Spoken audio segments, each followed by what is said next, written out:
Mr. Beast!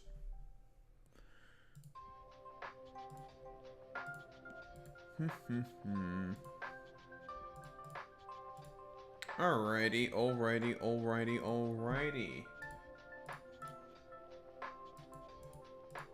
Things have been reset on my computer, and it feels so much better.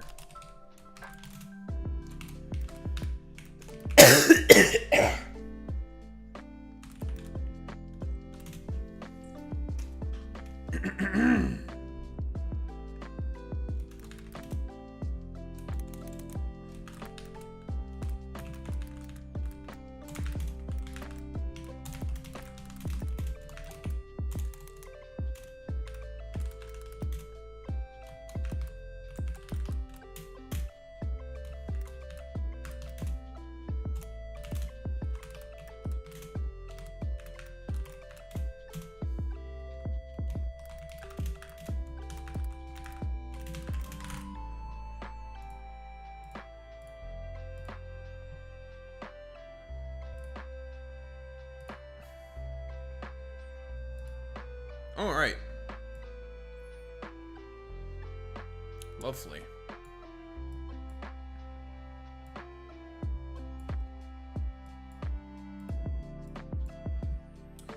Oh, everything feels so much fucking smoother, like butter. That fucking restart was very, very much so needed. Smooth like butter.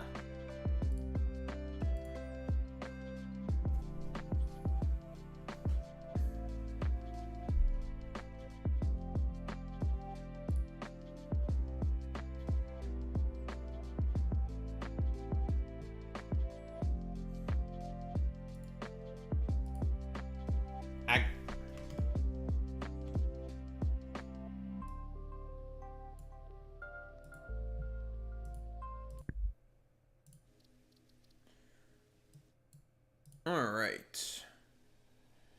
Get rid of this. Get that prepped.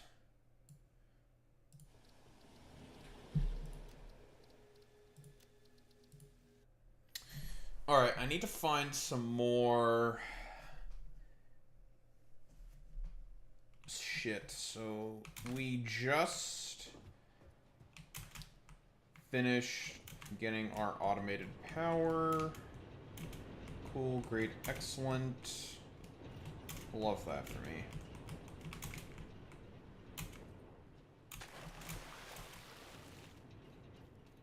Yeah, about 1,200 megawatts, and as soon as we get steel, we can double it. But we need steel, logistics, a couple other things first, of course. Before we go ahead with that.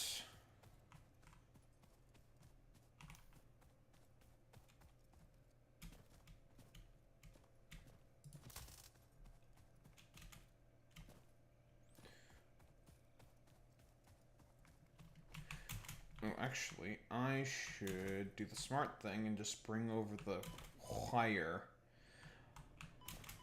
One of the other things I'm going to need is a bunch more hard drives. I have so much momentum. Hard stop that shit. Alright. Bring this bad boy over.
Break my legs again.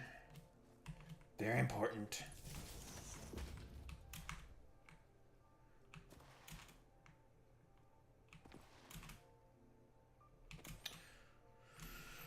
Alright, our chudded out factory, which is dog shit, it's about to be completely and utterly replaced and torn to shreds.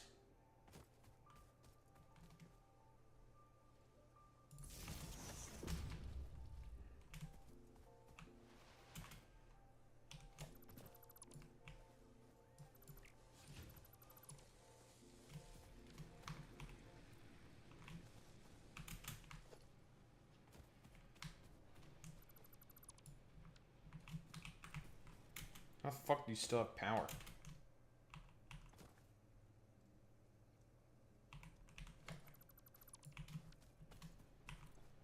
There we go. Lovely, everything is now turned. Turned. Oh, Jesus. Turned off.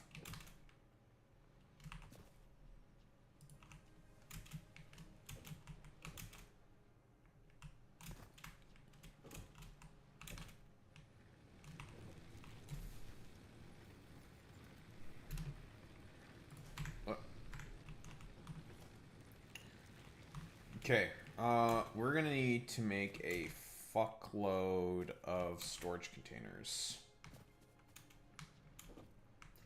Put those all in a corner.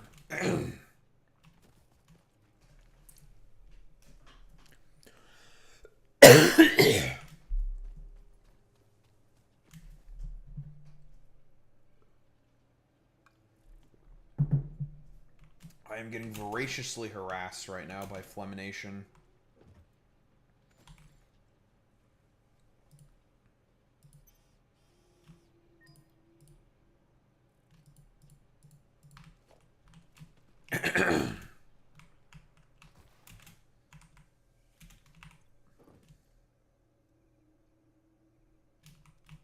Okay, I do have all my tickets with me.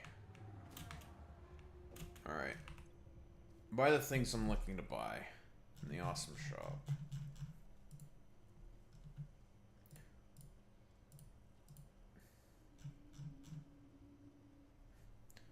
Floor hole, don't want that. Don't need this.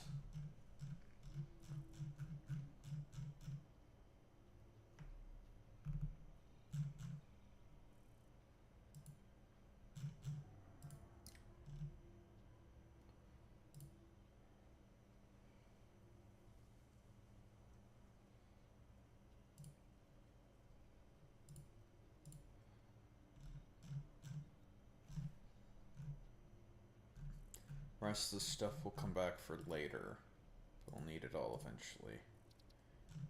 I'm one ticket short.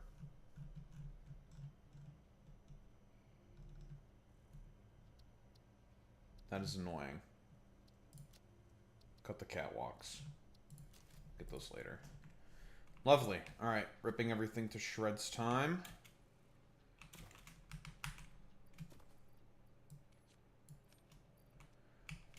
Real quick.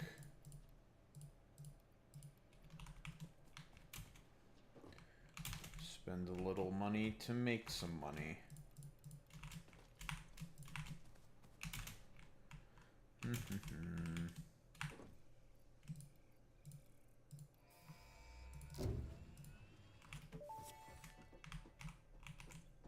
Milestone reached. The Xeno Basher is a direct upgrade from the Xeno Zapper. In the words of the engineer that first developed this tool, quote, "The Zapper kind of electrocutes things, the Basher straight up smacks stuff, while Hey, also Big Jerry. electrocuting them." Unquote. It What is is beneficial up, during buddy? encounters with aggressive fauna and has been tested thoroughly. The engineer's noble sacrifice for Xeno research will not be forgotten, whoever they were. Let's upgrade our weapon first.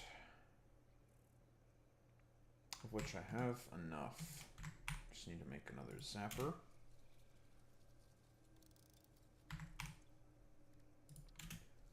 Alright, well. Better weapon. Alright.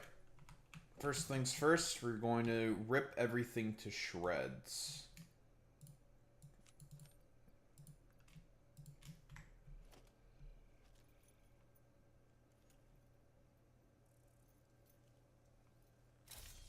Alright, well, that's a doubling of our damage. Ooh, it's got a new sound effect. No, they changed the hitting sound effect on the Xenobasher. Cool. It used to make like a more loud, obnoxious sound. But clearly, you don't do that anymore. Cool. Fascinating. Alright, vehicular transport's going to be next, because one of the next things we're going to need is obviously to make a logistics network based around tractors. So that is what we are going to have available to us before we get trains, because we're not going to have trains for some time. I believe that's in the next section.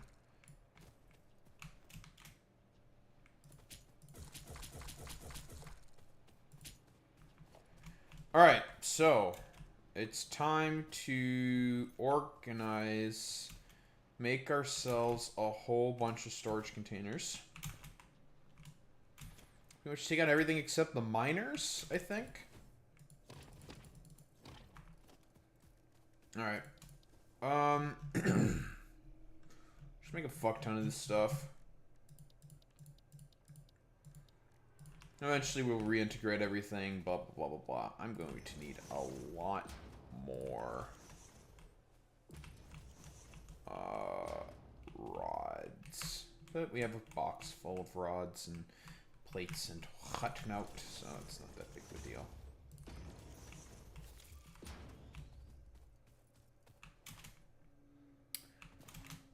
Before anything else, let's just sink a bunch of the excess shit we have.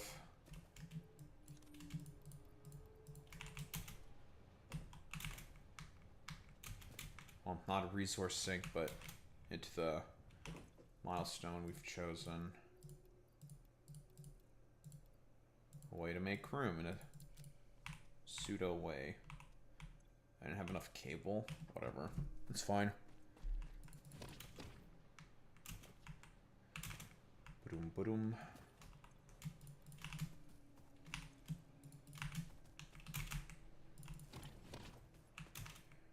Alright. So, tearing everything apart.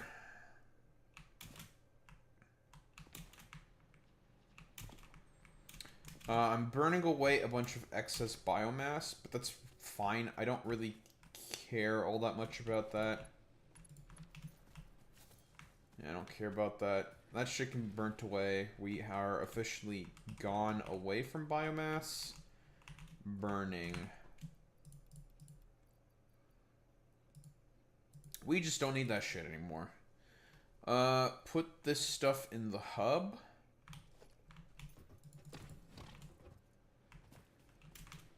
Let's start taking apart the more advanced shit first. And we're just gonna put all the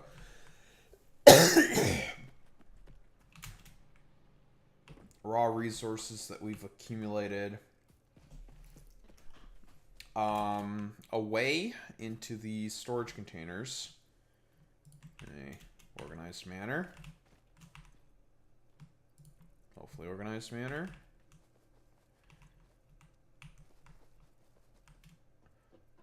So then we can make a bunch of space, so then we can just build more stuff. Blah, blah, blah, blah, blah. Standard shit.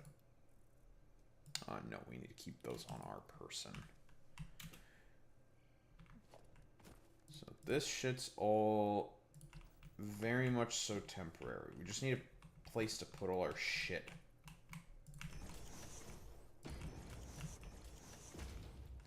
These do the trick. I need a place to put all my shit that's out of the way while I build.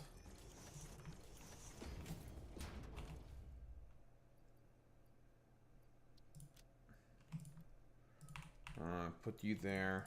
Put you there. That's fine.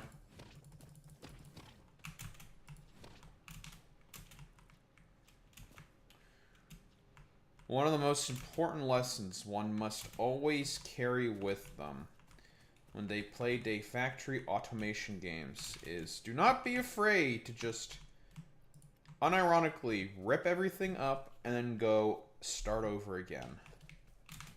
Is a thing that people should be comfortable with. So you just keep sticking with your old dog shit fucking build, you're improving on a bunch of dog shit. And improving on a bunch of dog shit just makes things so much more difficult.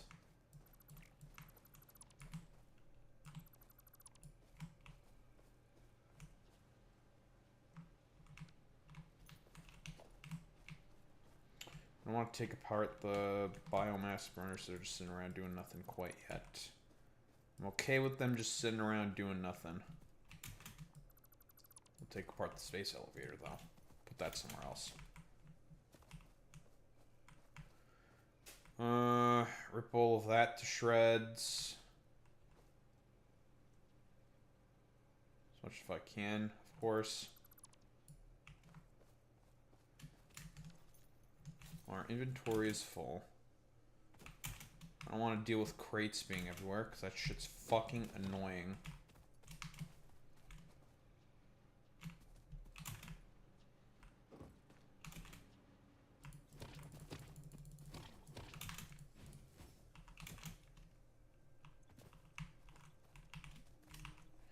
I don't have any signs to fucking label any of this shit yet. I'm 3 short. That's annoying. Whatever.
We're gonna have a bunch of useless fucking goddamn ore. I mean, when in doubt, we can always just throw a bunch into the fucking sink. Just eat it that way.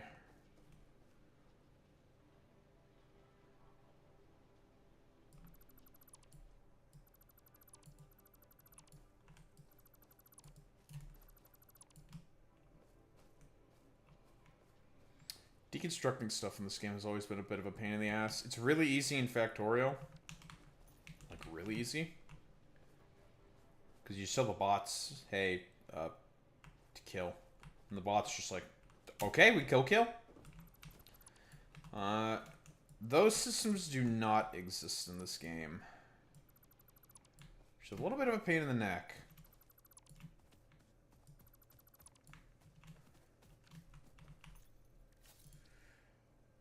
You are not allowed to be taken apart quite yet, because if I do take apart the ma'am... Oh, hello, ma'am. It will lose those alternate recipes, and I'd have to go get more hard drives to fucking fix that shit. I don't want to do that. So we're just gonna have to deal with the ma'am just being, well, there for now.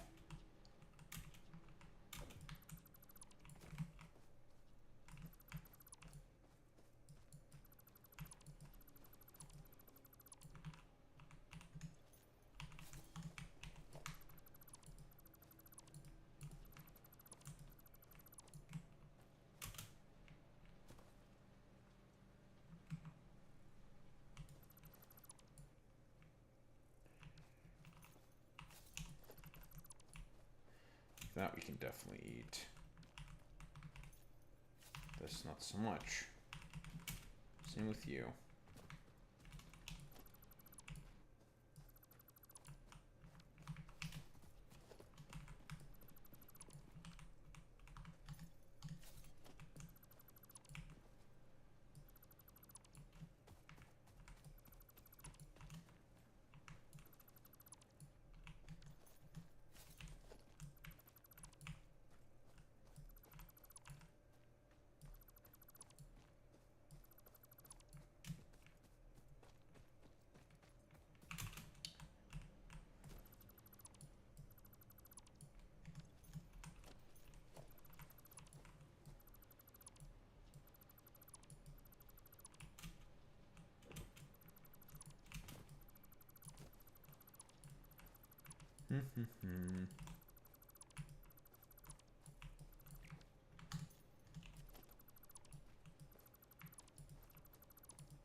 Create a disassemble crate.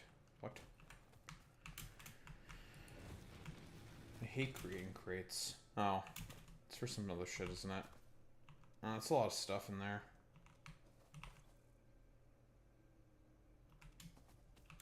Well, that's annoying. We'll take care of that.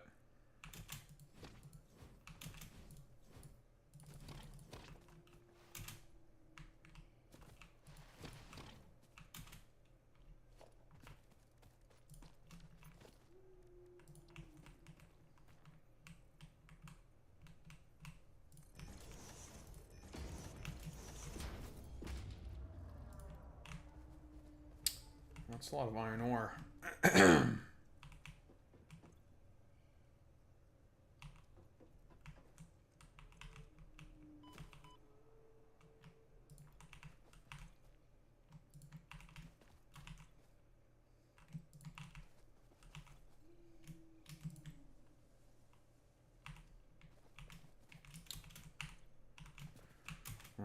Real quick, before that, go to the hub. Have you get eaten. Dismantle crate.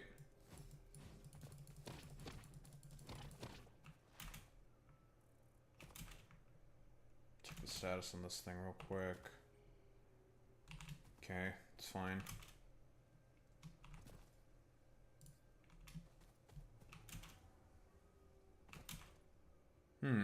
Remove all. It seems like a tantalizing option as well.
Well, that's a lot of concrete.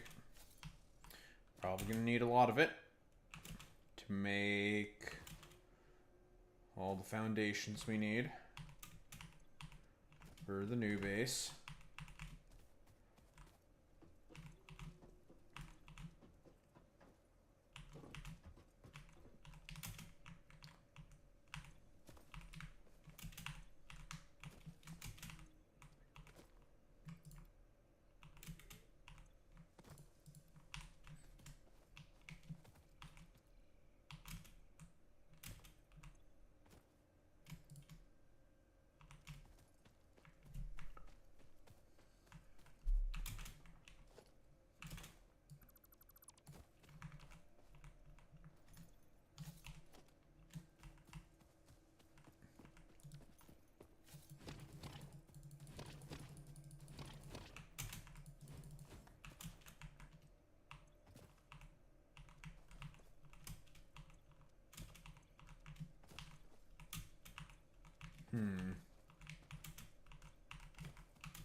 Okay, that's the wire. All right, so it's about half of this taken apart. Now for the other half.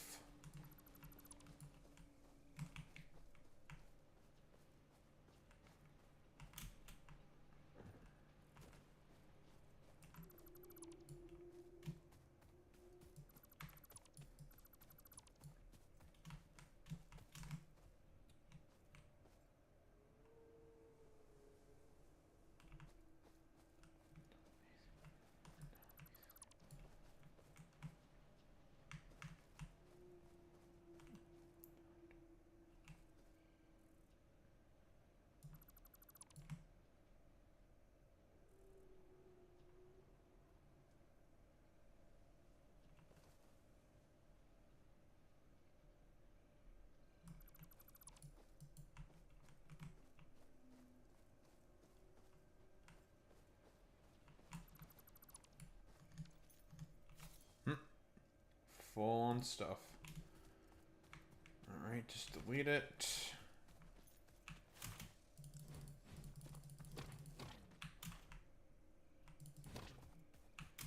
So far, so good.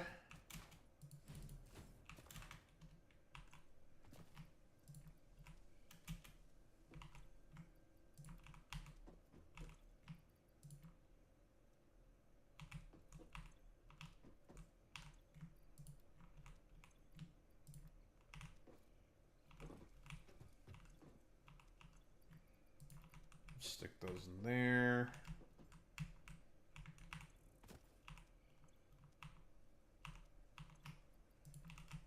Screws. Who cares about you? Coblay.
All right. And with that, we should be nearly finished. All that's left are the biomass burners.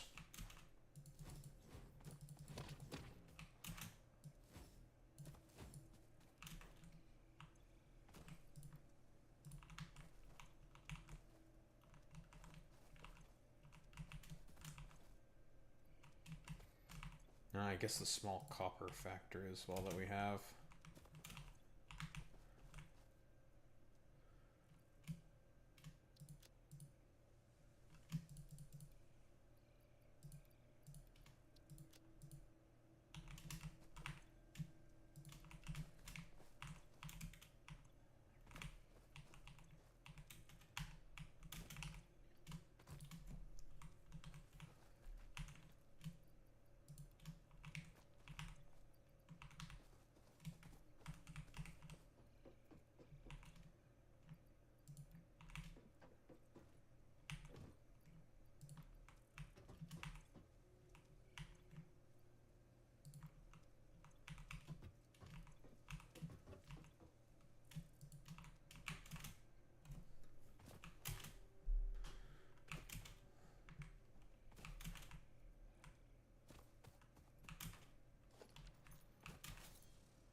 all.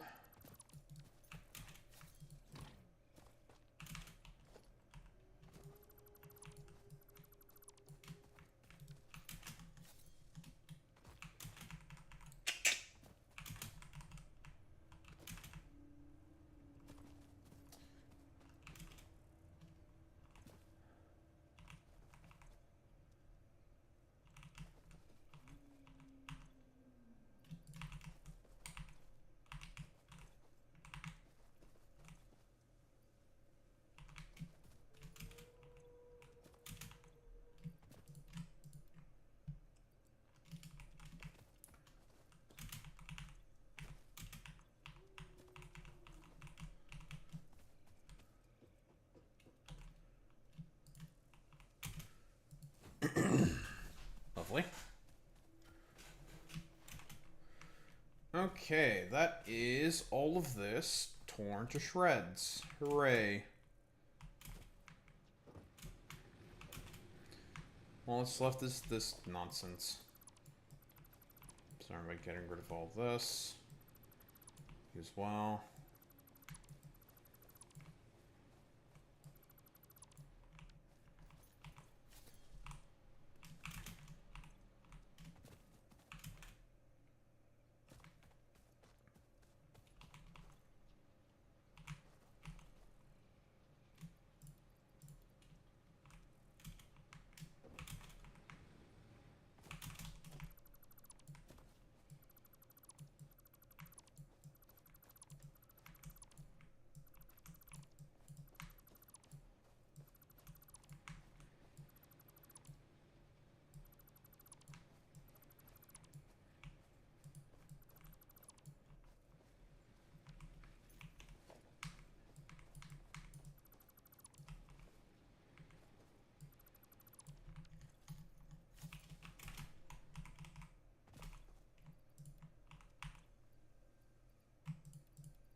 Okay.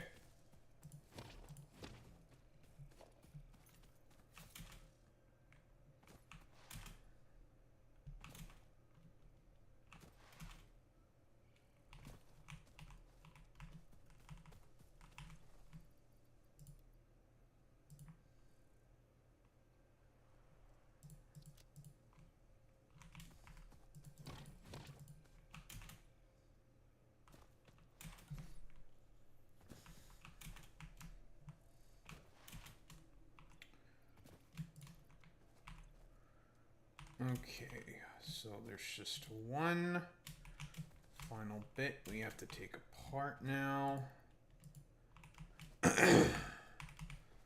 And then we'll be done ripping apart the entirety of this factory. Ripping it all to shreds. It shall be done.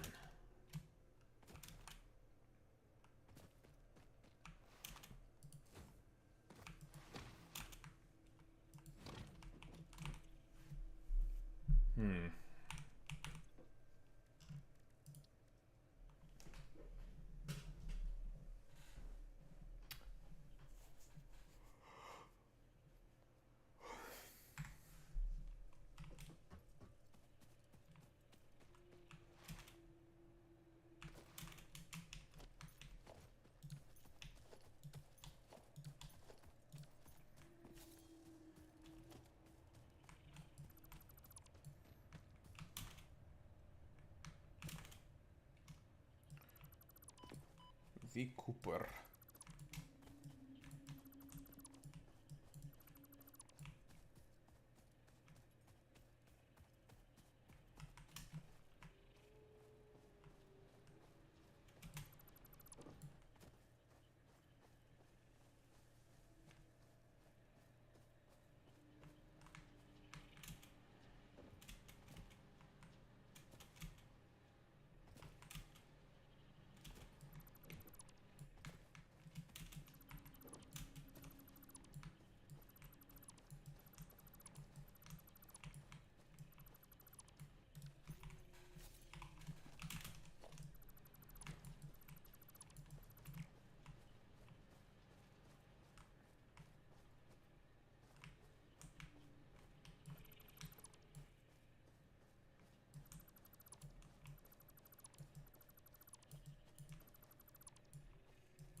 I'll leave these 2 containers filled with all these copper sheets and whatnot here.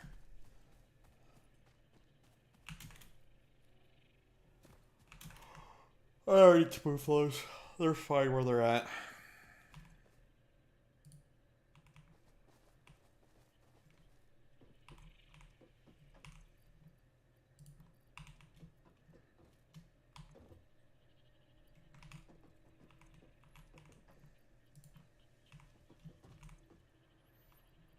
Alright, we have all this bullshit now.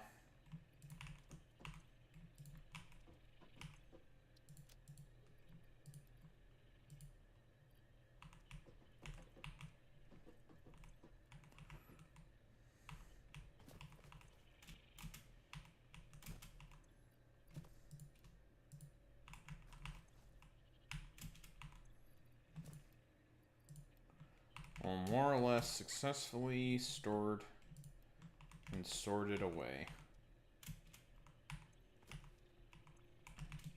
More or less.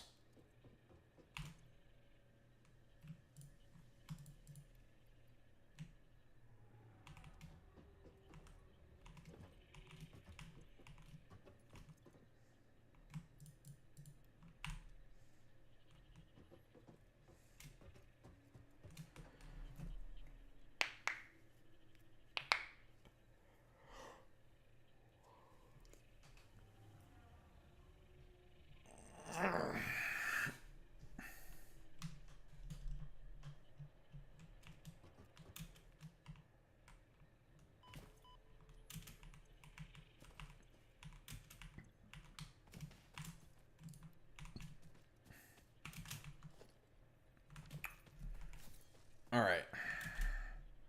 Putting shit together now.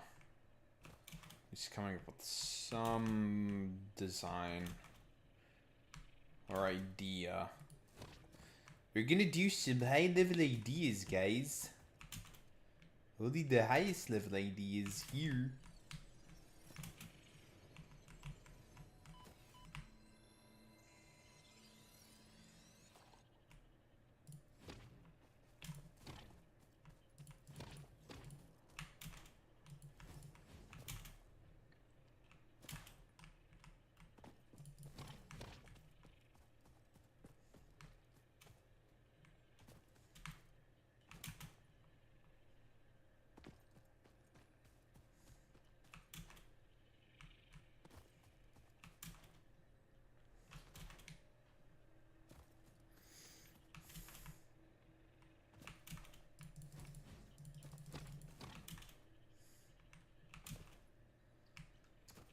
Probably going to do a bunch of our iron processing over here. Of a lot of the basics of the iron stuff that only requires iron, because it's relatively simple.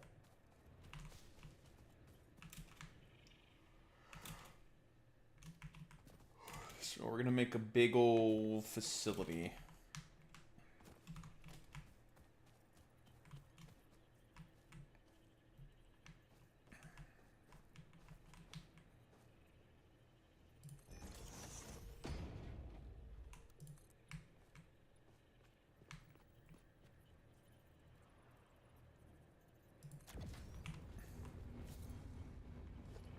Throw some random shit up there.